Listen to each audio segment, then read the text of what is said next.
Hey there, fellow true crime enthusiasts. Today, we're diving into the intense and shocking world of Lifetime's Murdaugh Murders Part 1. Based on a chilling true crime story, this movie takes us on a roller coaster ride through the dark and twisted events that shook a wealthy family to its core. We start with a bang, quite literally, as the film opens with the brutal murders of Paul Murdaugh and his mother, Margaret Murdaugh, who are gunned down at close range with a shotgun. Their distraught father, Alex Murdaugh, portrayed by Bill Pullman, discovers the gruesome scene and immediately calls the police. Little does he know that his life is about to unravel in the most shocking way. The movie then takes us 3 years back in time to a glamorous gala in Charleston, South Carolina, where the Murdaughs are at the peak of their social standing. They're a wealthy and influential family, and life seems perfect. Paul even receives a shiny new car as a gift. But beneath the facade of wealth and prestige, cracks are beginning to form. Alex Murdaugh, despite being part of a lineage of esteemed lawyers, leads a reckless life. He's addicted to OxyContin and takes the easy way out with his cases, much to his father's dismay. He's a disappointment to the family, yet he's got a way of charming his way through the courtroom. He also uses his influence to bail his son Paul out of trouble, especially when it comes to drunk driving.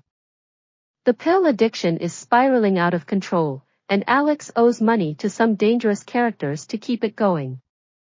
Paul discovers this secret and blackmails his own father, revealing the strained relationship between them. But they share an unusual bond in their love for shooting with powerful firearms. As if things couldn't get worse, the family faces financial troubles, and Alex resorts to stealing from his clients. Maggie begins to notice bounced checks and confronts her husband over fried chicken, served by their housekeeper, Gloria. Their marriage is filled with tension and devoid of love. The plot thickens when Gloria has a suspicious accident on the front steps, resulting in her death. The police interview Alex Murdaugh, who claims Gloria tripped over one of their dogs. However, Maggie is the only family member who visits Gloria in the hospital before her demise. At Gloria's funeral, Alex advises her son, Tony, to sue Gloria's insurance, not him, and promises to care for them. This raises suspicions, particularly when there's no autopsy or investigation into Gloria's death. In a shocking turn of events, Paul takes his father's boat for a night of drunken revelry with his friends. An accident occurs when the boat collides with a bridge, and Mallory Beach goes missing and is presumed dead. Paul, seemingly without remorse, doesn't seem to care about the consequences of his actions. In the hospital, Alex Murdaugh tries to manipulate the narrative, shifting blame to other kids who were on the boat, notably Connor. He later sits in on Paul's questioning by the police detectives, using his influence to make evidence disappear. Despite Paul's blood alcohol level being 3 times the legal limit, he gets away with just a slap on the wrist, infuriating his own grandfather. The evidence eventually proves that Paul was the one driving, leading to a confrontation between Alex and his son, where he physically assaults Paul for damaging the family's reputation. As the pressure mounts, Maggie takes on the role of a Lifetime movie investigator, not as a protagonist, but as a soon-to-be victim. She begins to suspect her husband.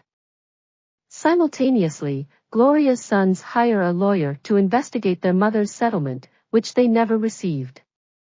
After 27 years of marriage, Maggie reaches her breaking point. She decides to escape the madness and heads to the beach house with Paul, asking Alex for the truth. However, he proves incapable of giving her what she seeks, and Maggie realizes that she must get away.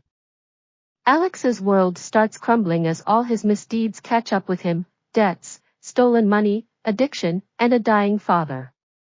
He invites Paul and Maggie for dinner, but the movie suggests that it's at this fateful meal that he plots to kill his own family for the insurance money. In the final, spine-chilling moments of Part 1, the movie recreates the gruesome murder scene in gut-wrenching detail. It's a harrowing and bloody spectacle, especially knowing that it's based on a true story. It sends shivers down your spine and keeps you eagerly waiting for part 2 to see how this twisted tale unfolds. So, if you're a fan of true crime drama, Murdaugh Murders Part 1 is a must-watch for your list.